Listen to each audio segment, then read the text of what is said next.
Welcome back to Middle Fingers Up. I'm your host, Kieran. Today we're talking hormones, healing, and honesty. What PCOS is really costing South Asian women. Our guest is Dr. Ami, and I told her I would out myself, and I'm going to. I have been saying her name wrong this whole time, and she's been so kind in letting me, so I'm so glad she corrected me during our first take of this. I feel so terrible because we all know how much I talk about not being able to say my own name, and here I am saying the name of another brown woman wrong. So my apologies for that earlier, Dr. Ami. Our guest, Dr. Ami, is a holistic hormone pharmacist. She's based out of North Carolina, and she spent over a decade navigating her own journey trying to get diagnosed with PCOS. Dr. Ami's not just a clinician. She's a woman who gets it. She is here to help us understand those missed periods, the acne that makes us want to hide, the migraines that knock us out of our day, the emotional weight of trying to act fine when your body and your mind are anything but. Through both her personal experience and her clinical practice, Dr. Ami has become a powerful voice for South Asian women who are dealing with hormone-related struggles, from PCOS to fertility struggles to thyroid disorders and everything else in between. And here's the truth that we need to say out loud. When we talk about PCOS, we're not just talking about cysts or periods. We're talking about our entire metabolic system. So the blood sugar, the insulin, the inflammation, mental health, and so much more. So for South Asian women, many like us, we're not starting from scratch. We come into this world with a genetic backpack, and this genetic backpack is packed with metabolic vulnerabilities that we were just never taught to name or even understand how they show up in our life from time to time. And when we finally seek help, we're often told the basics of losing weight, relax, it'll happen, you're fine. And it's often those things that don't show up on the lab reports that we're struggling with and don't know how to make sense of. Dr. Ami is... I said it again. Dr. Ami is a voice many of us wish we had in these sorts of circumstances. Someone that can advocate with us, but she certainly is here to help teach us how to advocate for ourselves when we are in these situations, going in the examining rooms, or even trying to come to terms with ourselves that maybe something is going on and how to trust that gut. So today I'm so honored to sit down with Dr. Ami. And I'm happy to have her here to talk about what it means to not just live with hormonal imbalance, but also how to fight to be heard. Welcome to MFU, Dr. Ami. Let's get into it. How are you today? Thank you so much for having me here today, and I'm excited to talk with you. Anything that you would add in the intro that maybe I missed or that you want us to know about? That was a very great introduction. Oh, wow. Thank you. I think as we get into the conversation, I'll add in things. So yeah, that was really good. Thank you. Perfect. Okay. So then why don't we jump into the personal and professional side of things? So we talked about how it took you some time to get your own diagnosis, and I think that journey kind of brought you to where you are at with your professional practice. Mm-hmm. So we'd love to hear your own battle with PCOS and the impacts of going through diagnosis. Can you take us through that and what that was like for you? Yeah, definitely. So this was over 10 years ago, maybe closer to 15 years ago at this point. But yeah, like ever since I first started my period, it had been irregular, and then I was started to get acne. But throughout the time of trying to figure out what was going on, I was told by multiple different doctors. Like the first doctor told me, oh, it's just like you'll grow out of it as you get older. And so they just said, like, give it time. So then, that went on for a couple more years. Then I was like, okay, something can't be right. Like my period's still irregular. Went to another doctor. They told me it's just stress. Once you manage your stress better, it will get better. That didn't happen. Then that same doctor was like, oh, let's give you birth control for 3 months to reset your cycle, which is not how birth control works. And so, of course, that didn't work. And then I was like, okay. So that took another few more years. And then finally I went to another doctor. I did get like the proper lab work done and an ultrasound done. And I did get my diagnosis of PCOS, which, if people don't know what that stands for, it stands for polycystic ovary syndrome. And after I got my diagnosis, she told me that, okay, here's birth control. Take birth control. It'll help with your acne. And if you struggle later to have kids, we can give you more medications. And that was all I was told. And I'm pretty sure the visit was like probably 10 minutes, if even that. She told me that. And then she's like, oh, you'll just get your labs done once a year. And that's about it. And I was like, okay. And, at that time, like I wasn't thinking about like having kids in the immediate future, but just for her to plant that seed was, not something that anybody wants to hear, right? That she's already telling me that, hey, like I might struggle with this later because of my diagnosis. It wasn't even given other options that, oh, like, well, if you don't want to take birth control, your options are XYZ. I was not given that option. I was just told, okay, here's birth control. I'll see you in a year, basically. And that was pretty much it of how I got diagnosed. So thank you for sharing that. And maybe we can jump into a little bit of B, like the spaces in between. So you're told early on, okay, maybe it's this, give it time. And I think a lot of women can connect with that sort of phrase of give it time, give it time. But like, what is going on for you outside of giving it time? Because you're living with these symptoms. You're also second guessing, I would imagine. There's all these sorts of things that are happening for you. So can you sort of break that down for us? Yeah, I mean, at that time I was struggling with like the irregular periods and the acne. And so a lot of it, and if it's the doctor's like, oh, maybe it's your stress. So it's like trying to figure out how to navigate it myself. And then sometimes just being like telling myself, okay, like maybe this is just what it is. Maybe I have to live with this, right? Because she said I could grow out of it. But I think like looking back, sometimes I feel like when providers give those types of answers, I think it's because they don't know what else to tell you. And so they're hoping that it will just get better because they don't really know what else to tell you either. Do you have like suggestions or advice for women, young women, all women that are told give it time, but in that time things maybe feel like they're progressing or something doesn't feel right? What can you suggest that we can do in that sort of space where we're like counting down the days to go back to the doctor or what are our options in those moments? So it is true initially that like when a young woman starts her period, say around age like 11, 12, 13, then yes, maybe for the first couple of years, your body's not going to have a period every month for some women. So that is true. It could take a couple of years, a few years maximum, but then, by like age 16, they should be having regular periods. But if someone is not, then trying to figure out, okay, why not? And then if a doctor's saying, like, give it time, and this is actually a time like a woman should start tracking her cycle and say, like, start keeping information that, well, like, I already gave it a few years. Like, my cycles, I'm only getting 2 to 6 to 7 cycles per year. Like, is this how it's supposed to be? Like, shouldn't I be getting it more frequently? Or like, why am I not getting it more frequently? The more you document about your lifestyle, the more you can have those conversations ahead of time instead of if they're like, give it time and then you start documenting those things, that could maybe just take up about 3 months. But as soon as a young woman starts her period, I think it'd be great to have these conversations to let her know that, hey, this is what to expect with your period, and this is what's normal, and this is what's not normal. So for caregivers, because you're right, like little girls, get their periods as young as 11, even Yeah. younger. And then as you're becoming a teenager, there's lots of hormonal shifts and developmental changes that are happening.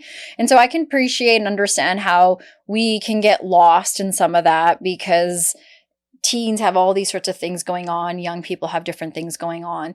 And so for caregivers or people that know the young women best, is there something that, like good habits or curiosity or something that we can encourage while the young person's like, holy crap, I'm just learning how to put on a tampon or a pad here. I don't know what else to do.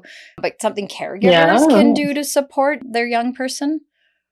I think that there's lots of obstacles to this because I think culturally, periods are not looked at as a great thing, right? They're considered like dirty in our like South Asian culture, right? And very taboo, right? Like I wasn't even really allowed to say period in front of my dad.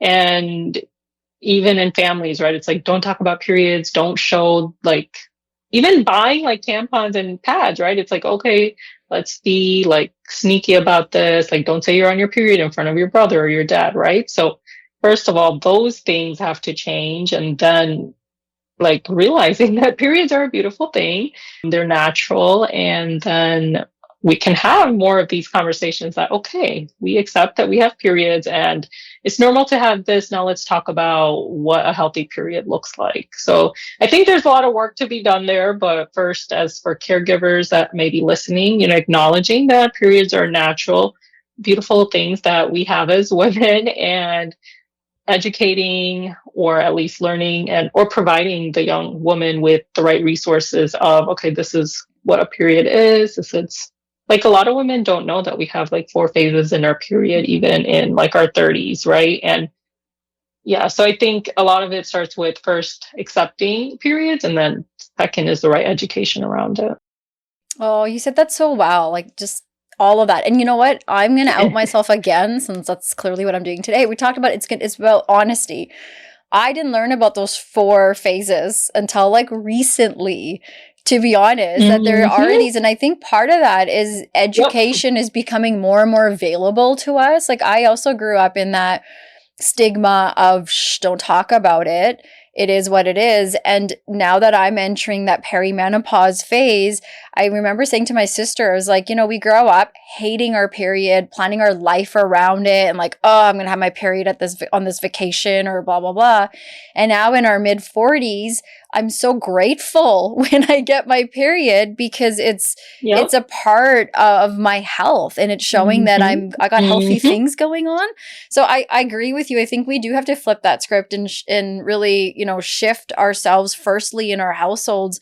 And it's not just the women, it's the dads, it's the brothers. Like, I talk about this. I have 2 boys and they know everything about my cycle that they will now be able to ask me and say, did you just get your period, mom? Because they can tell what to expect in my moods and those kinds of things. And so we are shifting that in our own house because they're going to grow up one day and be possibly with women or around women. And, they have a right to understand this too. And it's so many times we make it the women's burden and it's all on us. And I think that this conversation needs to continue happening in our households just to get comfortable with the fact that, like you said, it's natural and it's something that, we come from a community where we're all about honoring and wanting to have babies, but we have to understand there's side quests, all these things that connect us to having those babies, and the period is part of that. So well said. Anything you want to add to that? No, I think that was good.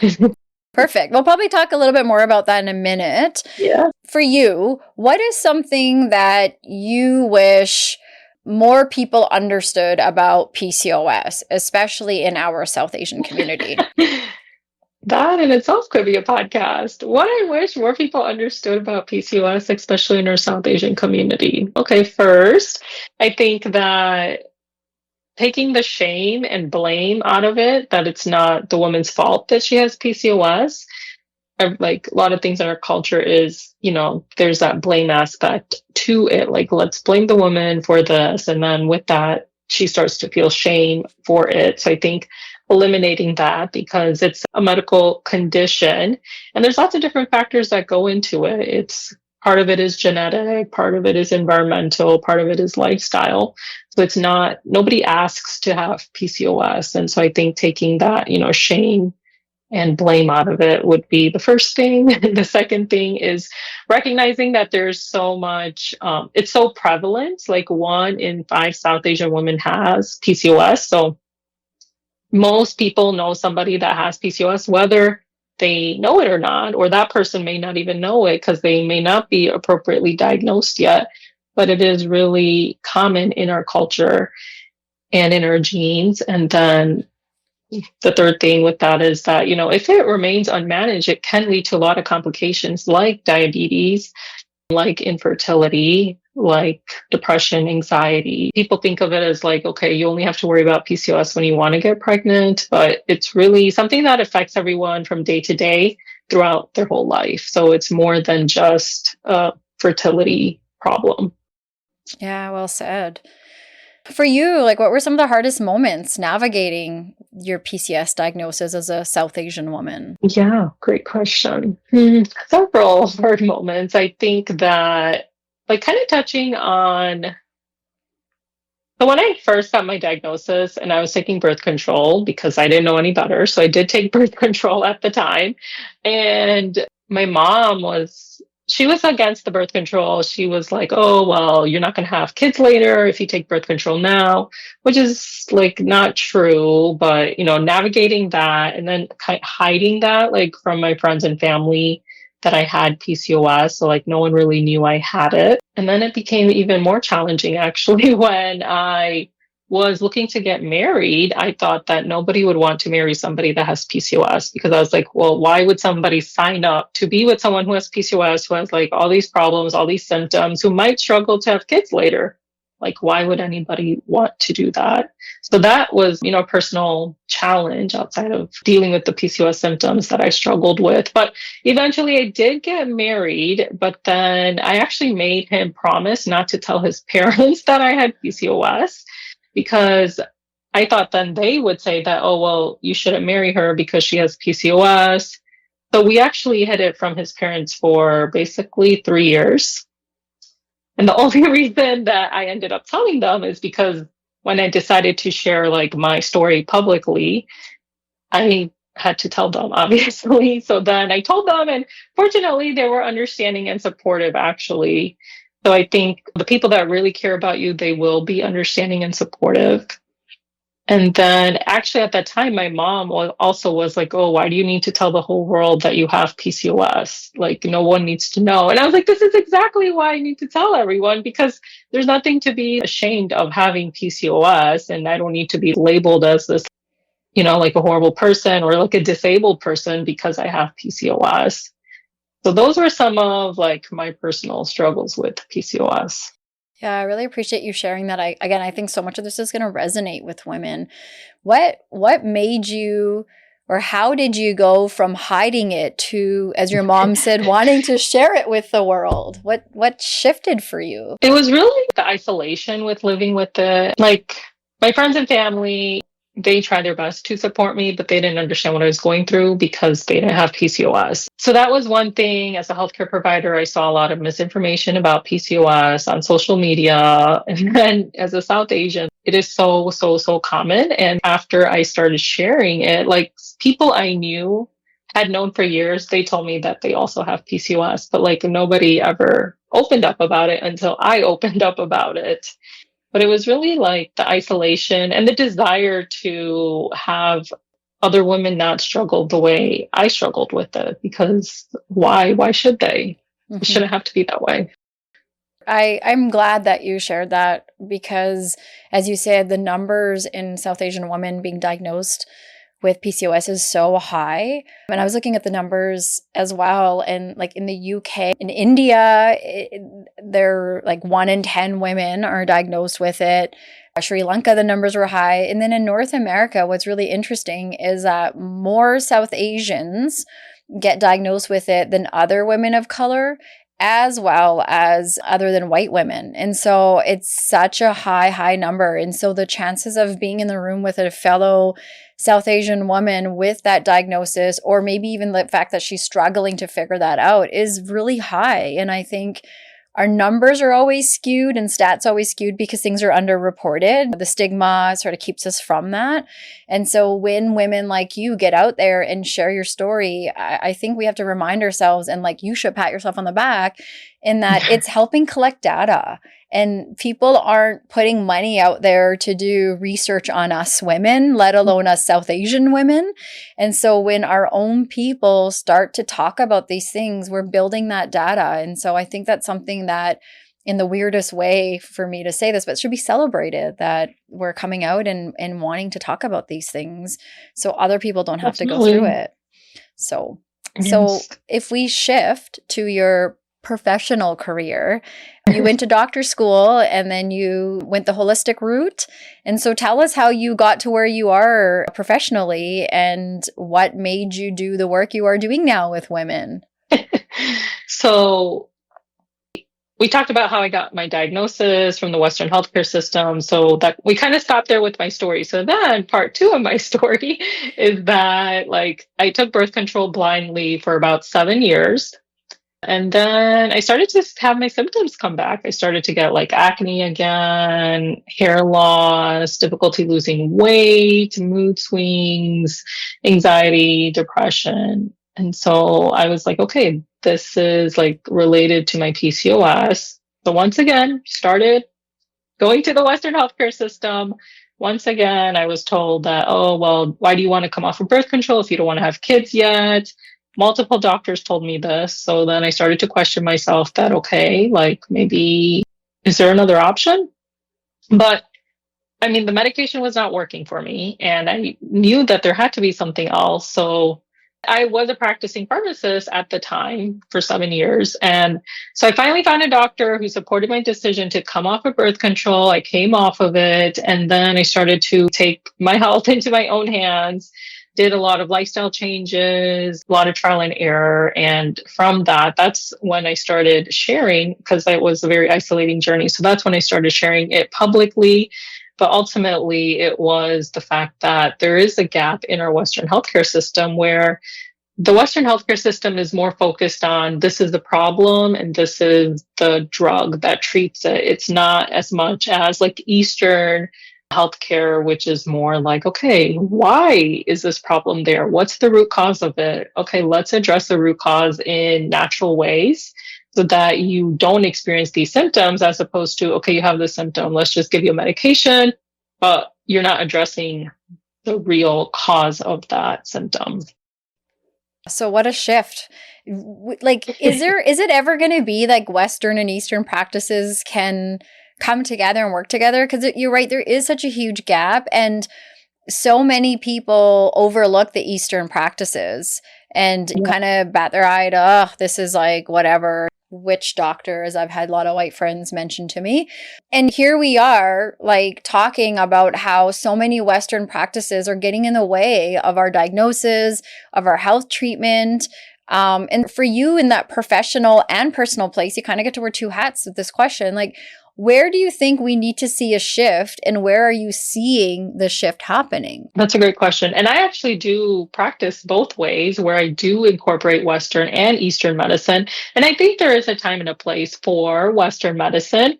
But the problem I have is similar to how when I received my diagnosis, I was only given one option. I was only given one thing. It wasn't even a choice or an option. It was this is it. Just take birth control. It wasn't okay, take birth control for 3 months, 6 months, a year, while you make lifestyle changes. I wish I had known that. And that's actually, like you're saying, it kind of hinders us in a way sometimes, because there's a lot of women that start birth control when they're 15, 16. They continue it for 15 years, right? Say age 30, they want to have kids. They come off of it after being on birth control for 15 years and not knowing that they had PCOS. So then they come off at the age of 30 trying to have kids. They can't have kids, right? They try for 3-6 months. Then they get diagnosed with infertility and PCOS.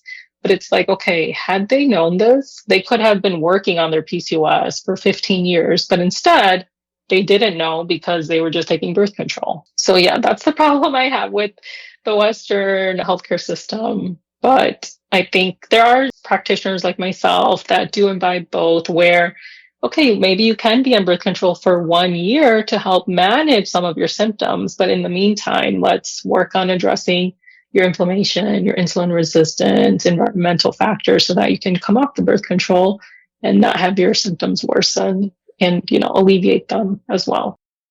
I mean, that's part of why we're having this conversation, is to get this out there as much as we can so that women can start at a younger age if possible. But, if not, to do the preventative work, at least are able to get some validation around it's not you. There's something else going on. Often you go to those examining rooms, and I mean, I'm sure you could speak to that too.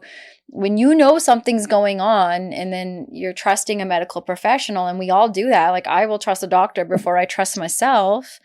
But we got to also learn how to advocate with ourselves for ourselves, because we often brush our own feelings or thoughts of what's happening with mind and body, and then these symptoms keep happening and getting worse. And you mentioned fertility, and that's exactly, like, so many women have said that it is the time of having a baby that they realize they have this disorder. And then when you look at the stats for IVF and all those kinds of supports, again, South Asian women are less likely to have successful IVF results. Yeah. And it's not because we're weaker. It's, again, because there's a bit of a complicated system, like we said, that genetic backpack that we're not taught to think about or realize. So maybe we can take a minute and kind of zoom out a little bit and look at the numbers. Numbers can tell a good story, but also keeping in mind numbers can be skewed because we don't have all the data always for our community. But South Asian women, from what I've been reading, are more likely to experience insulin resistance. And that doesn't mean you're overweight and you have insulin resistance. You don't have to be whatever overweight is considered overweight as well. So can we talk a little bit about the weight stuff? Because that is what women get told all the time, is just lose weight, move more. And it's not that simple. That's not the only thing going on. Yep. So once again, this could be its own podcast. So, trying to summarize it in my head. So weight is actually a symptom of insulin resistance. So people think it's the other way around, that you gain weight and then you develop insulin resistance, but it's actually insulin resistance causes weight gain, because insulin is a hormone, and insulin resistance means that your body doesn't process the insulin correctly, and over time that can lead to you holding on to like more fat around the abdomen and things like that, which leads to weight gain.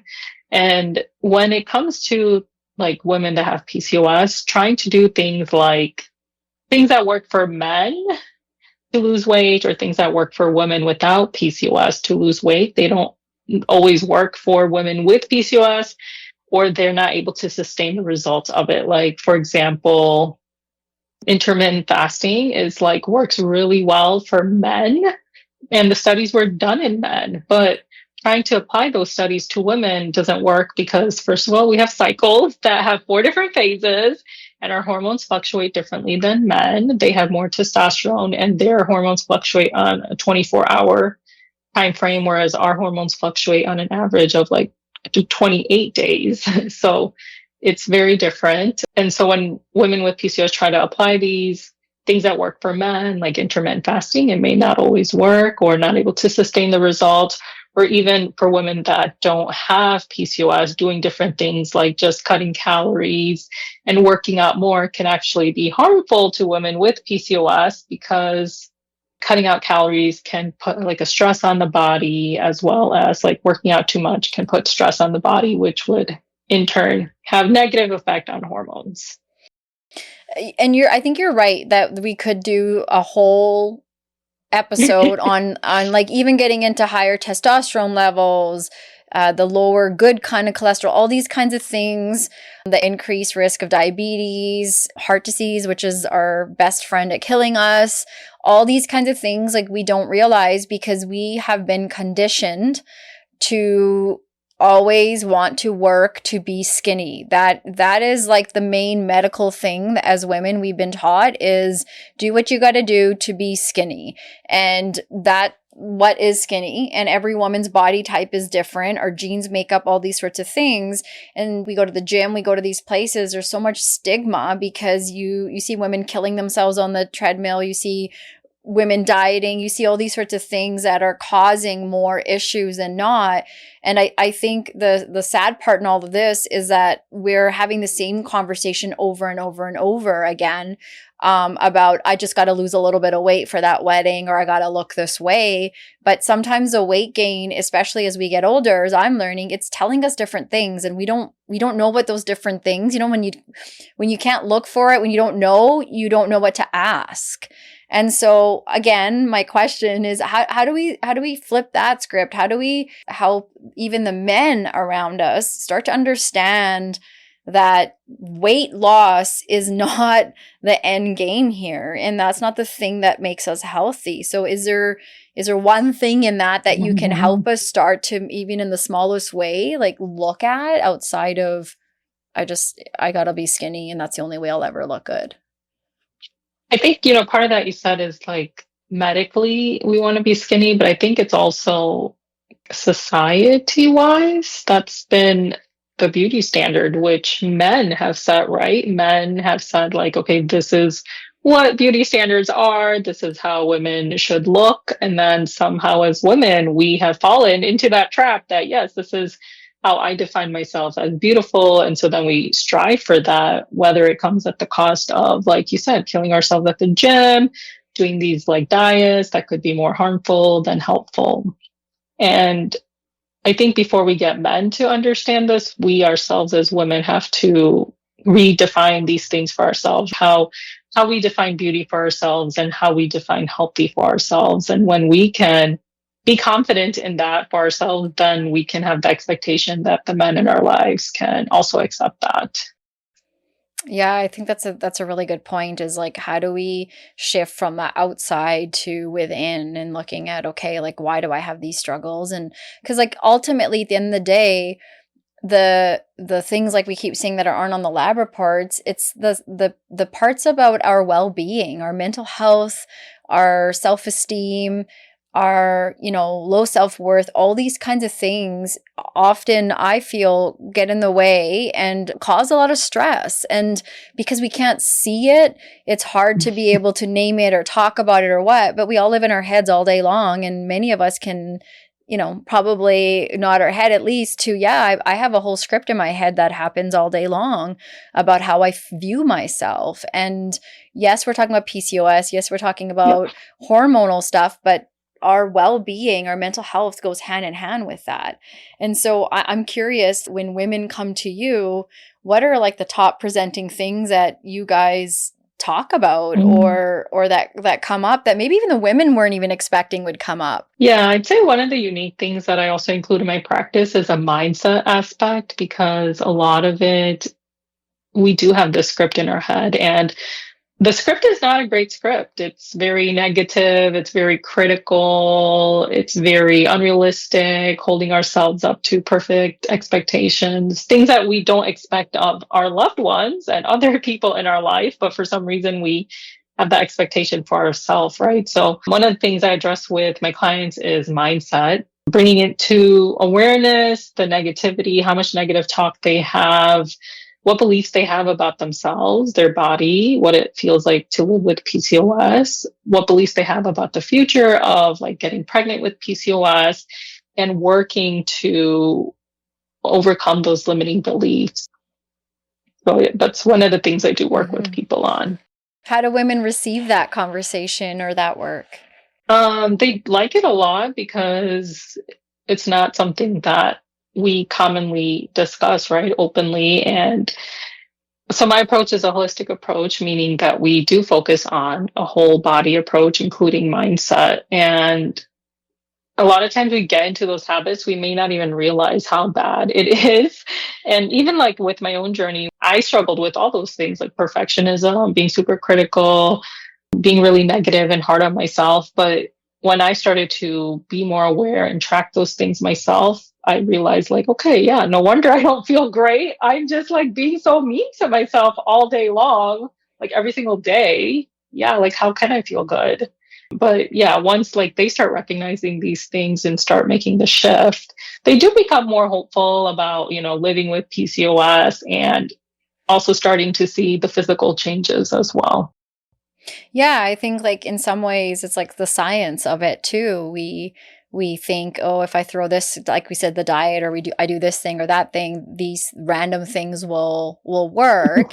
But there are ways to combat what's happening. And I really love that you, from the holistic, there's that opportunity to talk about mindset, because it's kind of the thing that exists in all of it throughout, the most consistent thing from the minute we wake up to the minute we go to bed. How are we doing? There are some days like, and I think a lot of women in our community are never given the permission to just meet themselves with where they're at. It is that perfectionism and the pleasing and proving, the 3 Ps. And so what is like one way that, I don't know, maybe this worked for you, like one way that you were able to shift from blame to understand? I know you talked about tracking. Is there something else that you could share, that going from that blame place to, okay, it's about understanding where I'm at and even meeting myself with where I'm at today? I think one thing I really help my clients understand is like trying to talk to yourself like you would to your best friend, your sister, a loved one, because the thing that, like, if they were in that situation, what would you say to them? You would probably say to them, okay, it's okay you don't feel well. You're human.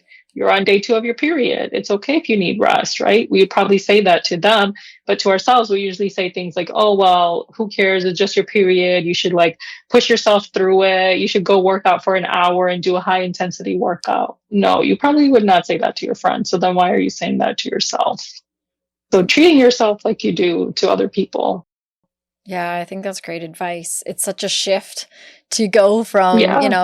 I tell my bestie one thing versus Yeah. myself. And so how do I go ahead and do that? And even something like during those 4 phases of our period, there are actual workouts we shouldn't even be doing. And Yep. we don't even recognize that. And I had a good conversation Yep. with my best friend a couple of months ago where she's like, yeah, I was going to go work out, but I got my period. So today I did a lot of tea and meditation, and I did some other exercises at home. Yeah. And she's in the field too. And she's a great conversation person, because I'm like, buddy, like, tell me, like, what did you do outside of the workout? Because we think we have to go do this big, huge, elaborate workout, but the workout in itself was just being present and having tea and meditating and these kinds of things. And again, we kind of throw that stuff off. And these are things that come from our ancestry too. Like these are things that are our roots that we've lost over the years, especially those of us that are in North America and the West. But then the West kind of sells it back to us. But this mindfulness and meditation, these sorts of things were always done in chaotic moments with our ancestors. And so some of it's also like recognizing, how do we bring some of that back into what our body and our mind are actually craving, to be honest, as weird as it may sound. Yeah. And I think, to touch on that, I think part of the problem is that growing up in basically a man's world, right? Women, for many years, we've had to prove ourselves. And actually, we still do today. We have to prove that we're just as capable at work, that yes, we're a mom, but we're just as capable of being as successful as men and things like that. And so I think part of it comes from, okay, just because I'm on my period, I'm going to prove to you that I can run a marathon. Okay, you can, but that doesn't mean you should or that you have to. I think it's like flipping that perspective and being, okay, I could run a marathon, but I can also honor that my body needs rest. And that's just as important. I don't need to prove to anyone that I could run a marathon. Well, and changing these friggin' tampon pad commercials that are like, you have your period, you can go to that big meeting and also do this, like you said, running the marathon, and then get home and cook your dinner. And yeah, I think that's exactly what it is, yeah, I can do those checkbox things. Absolutely. But how do I meet myself with where I'm truly at? And in our society, we are forced to just get on with it, go to work, go to school. So what? It's your period. Okay, you have cramps, take Advil, deal with it. oh, now you're being a baby, right? Like we ourselves say, oh, Yep. I'm not a pussy. I showed up today. And I remember I used to share an office with coworker. I remember we used to have those legit conversations of like, look at how amazing we are that we showed up with our periods. But meanwhile, inside, I don't know about her, but I was dying, like dying mentally. Cause I was like, I am trying Yeah. so hard not to kill someone at work today. I had to keep that energy. And then you know what? You go home for the day and then you take it out on everyone that's like actually really important to you. And so we have to give our best to that to society. And then we give the shittiness Yeah. to the people that put up with this all the time. And I think you're right. And like, how do we say, yeah, I can do that, but my mind and body are asking me today to take a break and not do that, lay down or whatever the thing is that, you know, Yep. we need. Is that a common conversation, maybe a repetitive one that you have to have with your clients? Because I would imagine it's not a one Oh, time. yeah. Yeah, definitely. I don't know that many women that are trying to, even myself, like trying to be intentional about slowing down on our periods or just slowing down in life, right? It's always, especially with our cultural expectations of achieving, right? And like just working hard, like rest is not considered something that's respected, or, you know, it's considered more like laziness. So Yeah. it's a conversation I need to have with all my clients and myself as a reminder, because we do need that time to bring our stress levels down, which impact our hormones and our PCOS. So Yeah. yes. It's huge. The stressor, like I was reading about that too. Like those factors play such a big part in our health, like you said, with PCOS, fertility. And you're absolutely right. Our moms, everyone, there was no room for taking a break. And it's been a lot of that survival mode that our elders Mhm. have had to run off of. And even that model minority approach, the good immigrants get brought over and the rest of us have to strive to be those good immigrants and be the doctors, be the lawyers, be the big professions. And so then we run with this weird, I'm not good enough vibe. And I've been catching that with my kids. Yep. Sometimes my boys are napping or laying with a blankie on the couch watching a superhero movie. And inside, I'm like, get the up and get going. But then on the outside, I'm like, no, that's just what you were brought up with. And you were brought up with that because that's what your mom was brought up with. But for these guys, there's a Mhm. time and place to do those other activities you need them to. But right now, it's also okay to come home after school and take a couple minutes to chill on the couch. And it's called transitions. And we Yeah. were never brought up with transitions. And I think the lack of transitions play a big part in the medical side of things with us too. I'm not sure if that's something that comes up with you and your clients as well. And how do you put in those transitions throughout the day? Yeah, I like to think of it as balance and thinking with things like feminine energy, masculine energy balance, as well as in nature, sun, moon, right? Daytime, nighttime, everything is in balance. We have 4 seasons, we have 4 phases of our cycle. The moon has like a 28-day cycle as well, right? So just thinking about how it is natural for us humans to take time to rest. So definitely, I mean, I remind my clients and we actually make action steps around, okay, how can they incorporate more things that they enjoy doing to help them relax, like things they enjoy doing as a child. I bring in like, okay, what is their love language? How can they apply their love language to themselves to help them with like relaxing more, bringing down their stress levels?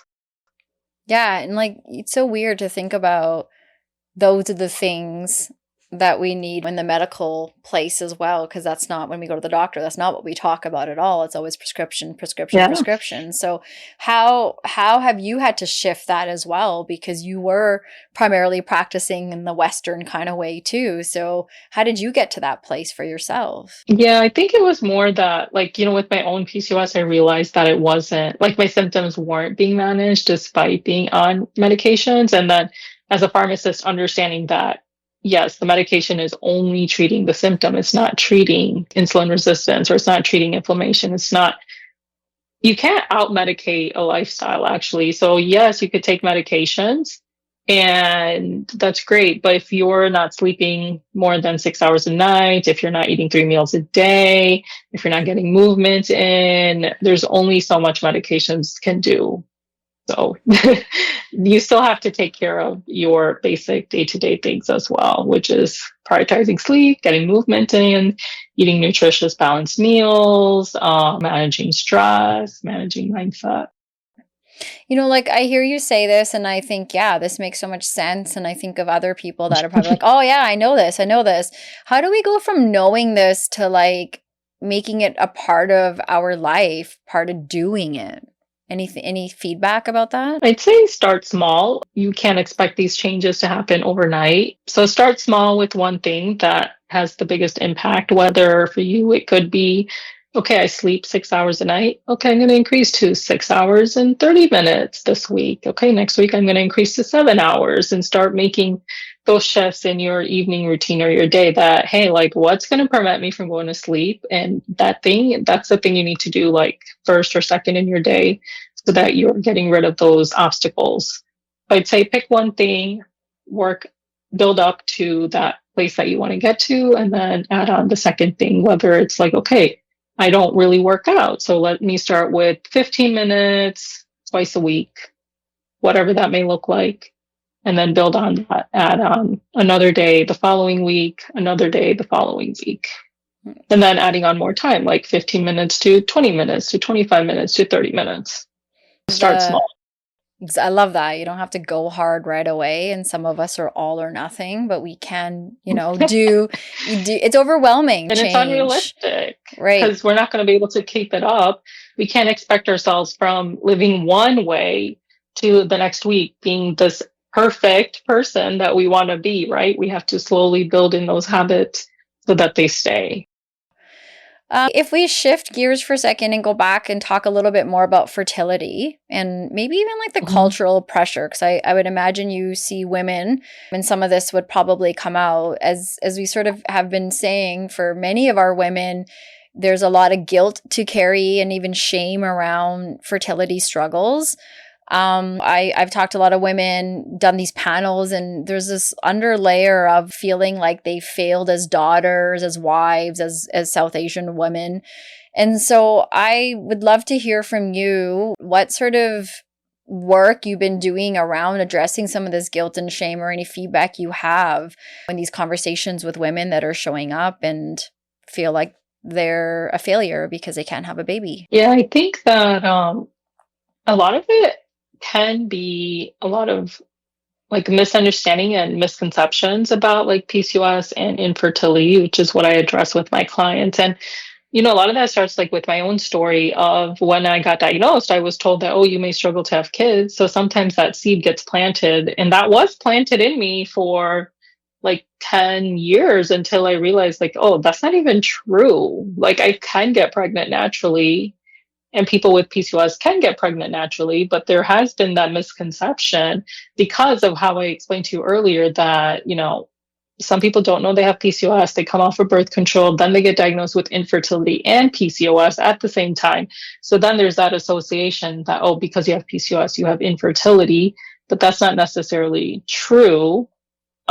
So I spend a lot of time, helping women understand the misconceptions and like maybe the false information that they have around PCOS and infertility. And I think, for women that may still struggle to have kids, or maybe that was something they wanted, but it didn't happen for them. I mean, it's definitely a very sensitive subject, and it is heartbreaking if somebody that is what they wanted. But I think recognizing that motherhood isn't the only thing that defines us, right? We are still a whole person, and there's so many other things that make us happy or that we contribute to in life and in our relationships outside of becoming a mother. Yeah. I mean, it's definitely not easy to have to get to that point, but for someone that may be, that's one advice I could give. I really like hearing that, and reminds me of a conversation I was having with a woman. Her and her husband are going through infertility struggles, and they're newly-ish weds, like under 10 years of marriage. And so she made a really good point. She was talking about how her and her husband have come to realize that having a baby has been the primary factor now in their marriage. They're doing all these sorts of things to try to have this baby, and all the energy is going there, that they're missing out on that newly-ish wed thing where they haven't been traveling.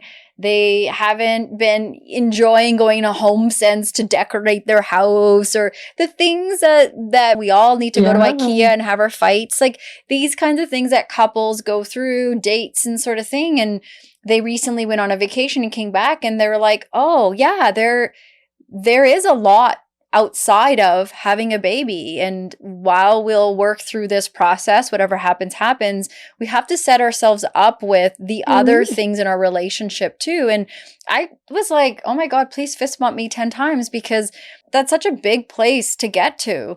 And it doesn't happen for a lot of people because we're not thinking big picture. We're thinking one thing. And you have all these pressures that are coming from the community, your in-laws, your parents, all these people around you having babies. So I can understand why people can't get there or don't.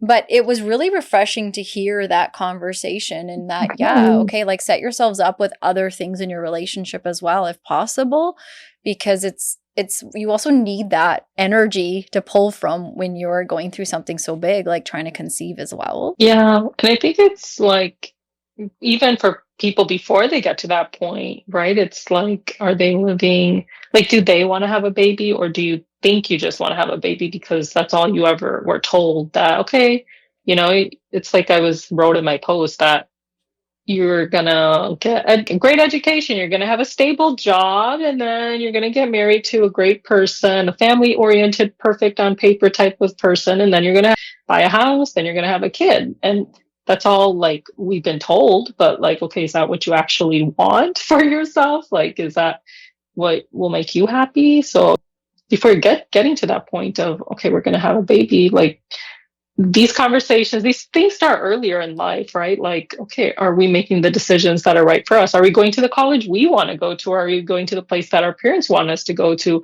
Are we keeping the friends we want, or are we just living for other people, right? So then it gets to the point, these bigger life decisions that, okay, do I actually want to have a kid, or is it just that that's what I thought I had to do? Oh yeah, so well said. It's the menu of check boxes, and you're right. A lot of people don't realize until so far into something that they don't even know what they want. And I did a newlywed series, followed a couple in their first year of marriage, and yeah, so we did three, like a 3-part series, and because so many people, so many South Asians are separating within the 1 to 3 year mark, the first few years. And there's a huge adjustment going from your own house to your in-laws' house for some of them. Not all of them are buying their own house, moving into their own place, a lot of traditional things. And so there's lots of things that I think young people or some of us don't recognize when you're going along the fun part of getting married and whatnot. And something that stood out that the groom in this series said to me was, because I asked them, like, what was your upbringing and teaching about marriage? And he's like, well, it's kind of like what we're expected to do. And we unpacked that quite a bit, because it's along the lines of what you're saying is we're taught that we just have to do these things without asking, like, what does that mean for me? Because it's selfish to ask, what does that mean for me?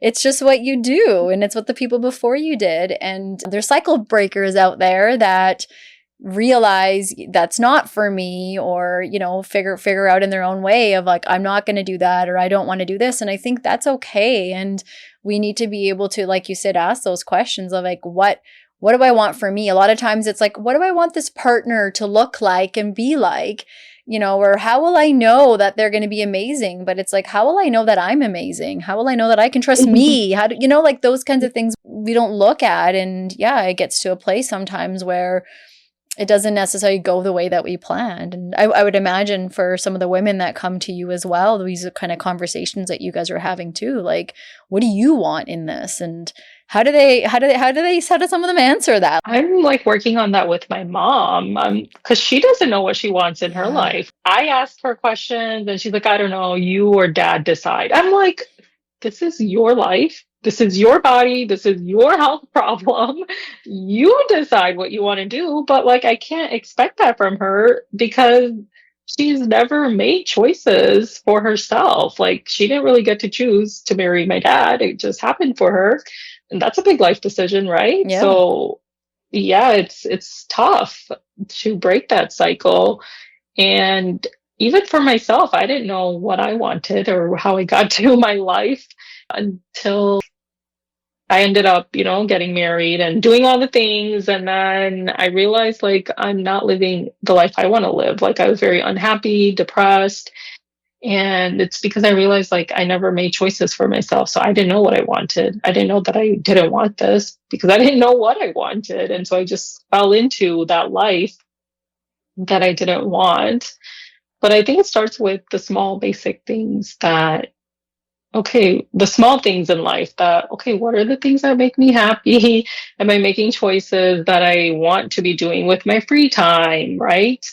And saying no. I have to teach my clients how to say no. I have to teach them to Yeah. prioritize their health and their fertility journey because they're overcommitting. They're going to all these social obligations. They're like, oh, well, I don't have time to work out 3 times a week because I have to do this on Tuesday and this on Thursday and this on Friday and this on Saturday.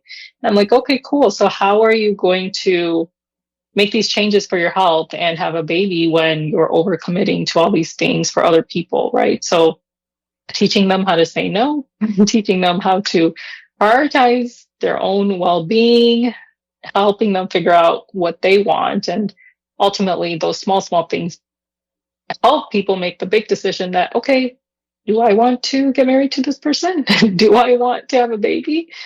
Right? But it has to start with the small things because we can't make those big decisions when we don't even know the small things we want in our life.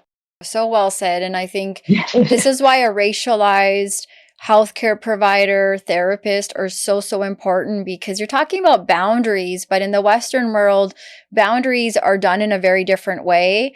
And in our community, it's like learning how to say no, but also still remaining intimate and connected with your community and community members. And I think that's sometimes the isolating part. It means for some people, if I say no, I'm cutting myself away from this or them from me, but it doesn't have to be that way. It's like, how do you fuel yourself before you can fuel, for other people? And we don't have that luxury. We don't grow up with that because we've seen our mentors and role models not doing that themselves. And then, let's like look at you now. I think it's lovely you're talking to your mom now because every phase in life is so important, but somehow we think, oh, you get to this certain age of being an old person and it's like, whatever now. And quality of care is so important up until we are saying goodbye to the world. And at any age, we can ask ourselves, yeah, what do I want? Whether it's buying that different deli meat or going to a restaurant to some big life decisions about health and wealth and all that. And I think how cool is it to have two generations have that kind of a conversation because your mom and her mom would have never been able to talk like that.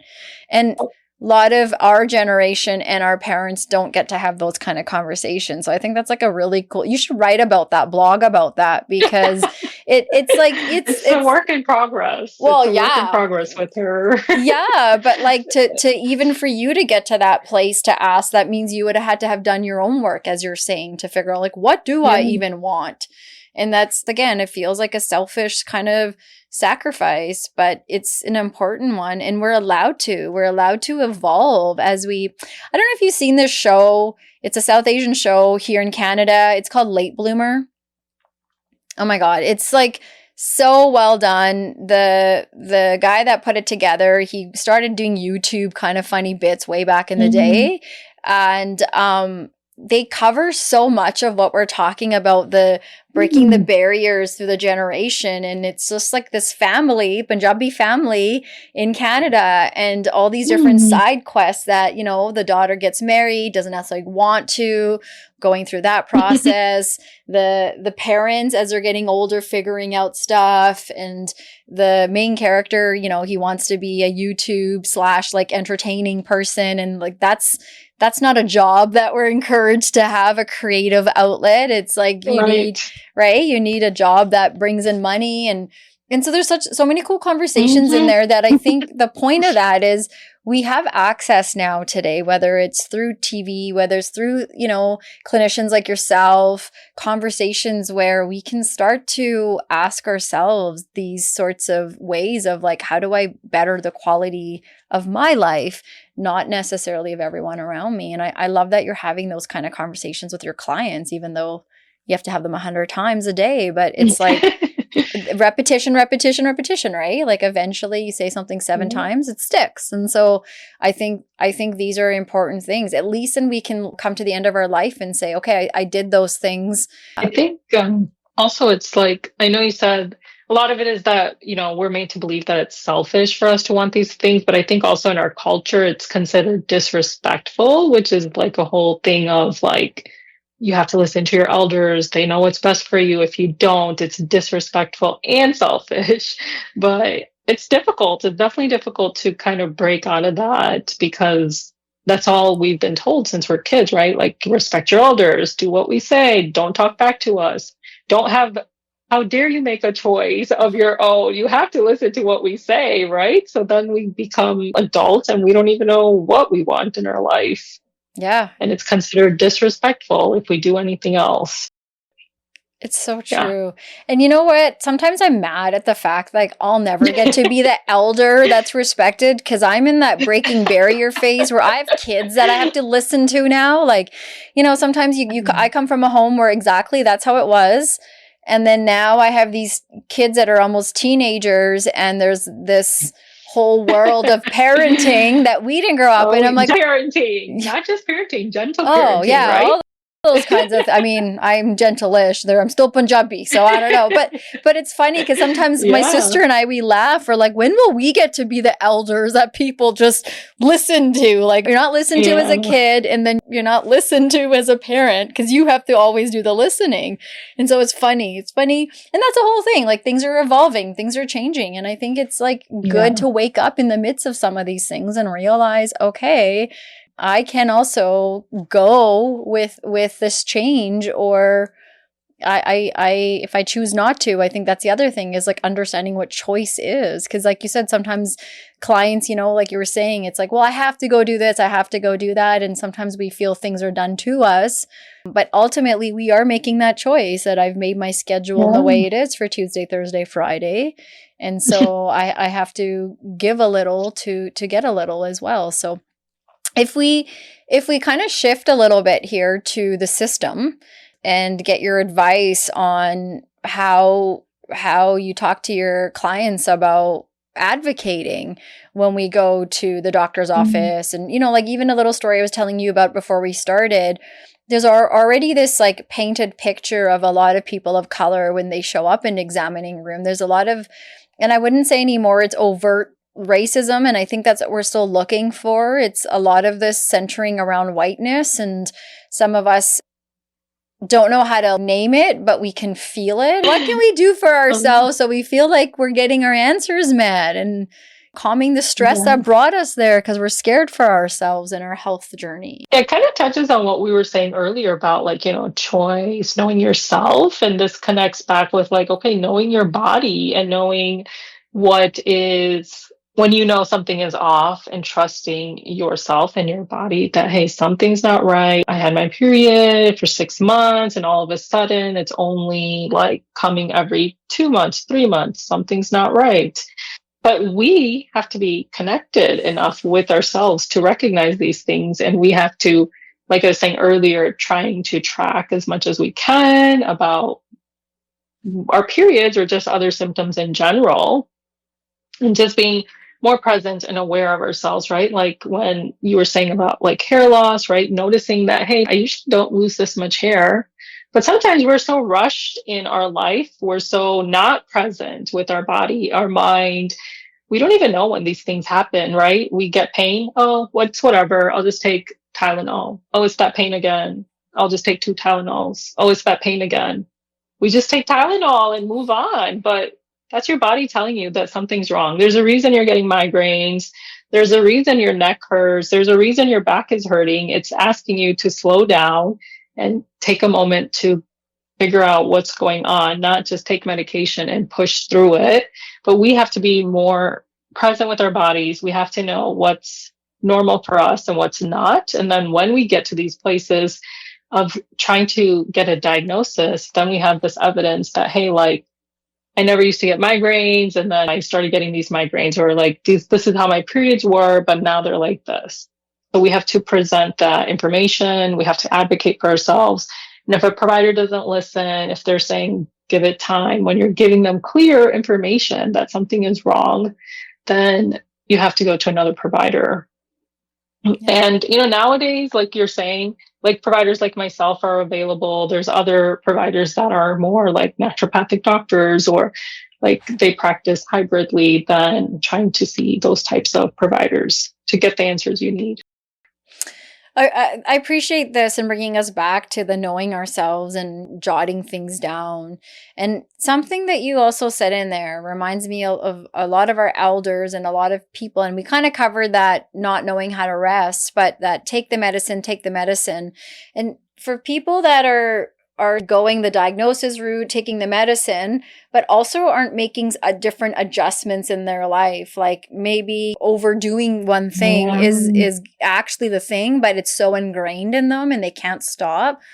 Do you have any feedback for that? Because there's a lot of people out there that, the migraine, but it's like you said, it's telling us signs that something's not going right in our environment even, let alone in our body. And so they keep pushing through, like you said. Yeah. I used to be one of those people. I would push through, but I think sometimes things happen to us in life that forces us to stop. And like my philosophy is like either we take care of our health now before we have health problems later, or we're going to get diagnosed with things like diabetes, right? Heart disease. And then we're forced. We have no choice unless we know that the thing waiting for us is a heart attack, which we don't want. So then we're forced to do these things. And unless like if we had done it before, then we wouldn't have had heart disease. But in my life, I ended up breaking my ankle, that was like 3 years ago. And that was like, that was like right when I got divorced, and I was like, had moved, and I was doing like so many things. And that was the universe, God telling me that you need to slow down. And sometimes we get these diagnoses as a wake-up call, right? That like, okay, you have heart disease, you have diabetes. Okay, that's your wake-up call that you need to slow down in life. You need to take care of your health better. So sometimes we do get caught up, right? Because that small pain turns into a little bit bigger pain, and then we just take more medication. So then we're like, oh, I can tolerate this. And then we just move on, and it just escalates until it basically hits you in the face and you can't do anything else but address it. But I think awareness, having these conversations so that people don't get to that point, is what I'm hoping, can happen from this, because it is so easy to get caught up in that, right? Because that's what we've been taught. We don't know anything unless people are having these conversations, right? Or if our friends are saying that, hey, I'm going to rest on my period, like you were telling me about your friend, and you're like, wait, what? That's a thing? I should do that? Okay, tell me more.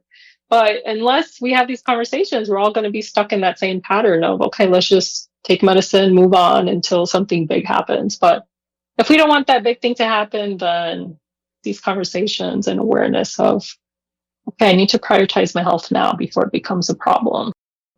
Yeah, I think that's well said. Sometimes you have to give ourselves the permission. It's great if someone else does it, like my friend, but those conversations aren't there. So how do we start to give ourselves that permission of like, it's okay to slow down? I don't have to be 84 years old when I start to slow down. I can be 44 years old, or 34, or 20, or whatever age it is, or 14 is, like I said, my kid coming home after school and needing a little chill time on the couch. We all need that for ourselves.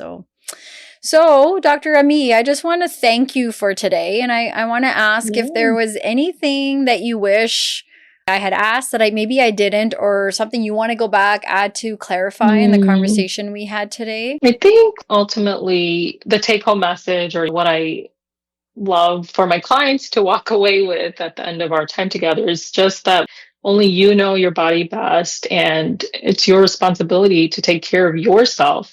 We can't we can't expect like other providers or other people in our life to take care of us if we don't take care of ourselves. So we have to prioritize our health, and we have to trust our bodies, and we have to trust ourselves when something is wrong.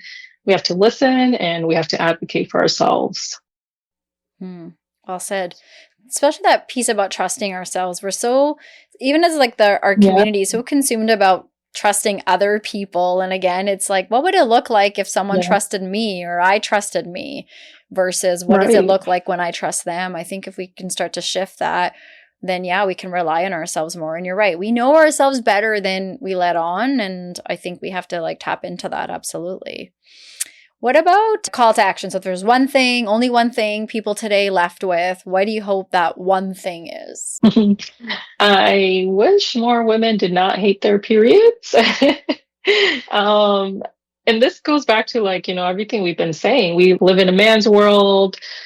Birth control was created as a way for us it like shuts off our natural hormone production. And it was like, actually, I don't want to say the wrong thing, so I'm just not going to say it, but it was created at a time so that it didn't stop women from like going into work or having like kids unexpectedly. But now it can be misused for other things to mask things like PCOS or other health conditions. So just recognizing that our periods are beautiful things. God didn't give us a period every month for us to suffer. And if you are suffering through your period, that is a sign from your body that something is wrong and it needs to be addressed. So it could be like a hormone imbalance. It could be PCOS. It could be too much estrogen. It could just be that you're not resting enough. So if your periods are awful, then it's your body telling you something's wrong. But we should not hate our periods, and I wish more women didn't. Yeah, I think that's so well said. I love that. Where can people get in touch with you? Because I also learned that you don't have to just be from the US to get in touch with you and work with you. People in Canada can also reach out. And so where should we go to find you and keep this conversation going? You can connect with me on Instagram. My handle is at holistic.hormones.pharmacist. You can email me hello@drummypharmacist.com. And I also have lots of free resources on my Instagram, but I also have like a YouTube channel and podcast that has lots of general information about like periods and PCOS as well. So that is Holistic Hormones Pharmacist podcast. So yeah. Awesome. That's lovely. And people can find that where they find their music? Yes. Yep. Yeah. They can find it on streaming on Apple, Spotify, YouTube. All the good places. Well. Perfect. That's awesome. Yep. And I think that's a lovely thing. There's so many resources today. So it's not like we have to do this alone. We can get in touch with you, listen to your podcast. You're right. Your Instagram page has so much knowledge, and it's done in a way that's easy to consume little bits of information at a time.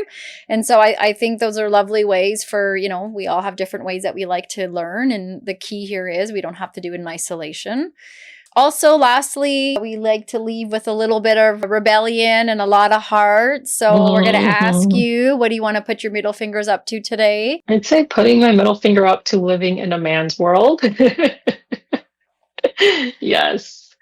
We as women, we need to start living in embracing the beautiful things of what it is to be a woman, because living in a man's world has really made us hate our periods, has hate our bodies, right? To just like hate ourselves. But why? It's because we're living by these men's expectations and their perspective, but we need to embrace the beautiful women that we are and the beautiful bodies that we have that produce life and all the amazing things it does. I love that. I love that. That's so well said. Do you talk a lot about these things on your podcast? I should. Okay, please. Because I think, like we said, repetition, we need to hear it more and more and more. We shouldn't be hitting, like I said, in my 40s before I realize, holy fuck, I'm so grateful now. Every month when I get my period, I'm like, I'm not in menopause yet.